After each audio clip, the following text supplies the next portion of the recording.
New construction versus existing homes.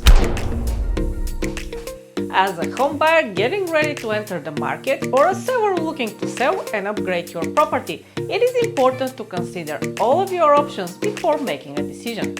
Hi, I'm Petty Peneva with Peneva Properties and eXp Realty. New construction versus existing homes.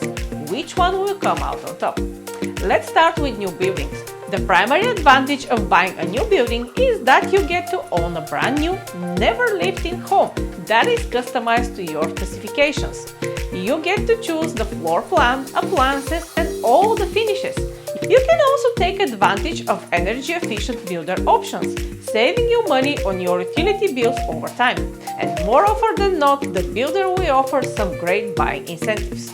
Now, let's talk about existing homes. The biggest advantage of buying an existing home is that you can see exactly what you're getting. You can walk through the rooms, inspect the plumbing and electrical systems, and get a feel of the neighborhood. Existing homes have established yard and landscaping, so you don't have to wait for the trees and shrubs to grow. Additionally, existing homes are in established neighborhoods, giving a sense of community. Next, let's look at cost. It is essential to consider the purchase price and ongoing expenses.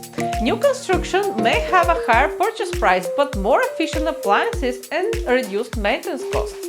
Existing homes may have a lower purchase price but require more upgrades and repairs. Bottom line, if you're planning to explore either option, it is best to consider with an experienced real estate agent. Feel free to contact me so I can guide you through this important decision. Petty Peneva with Peneva Properties, brought here by eXp Realty, and I'm the key to your new home. Because when you do what you love, people love what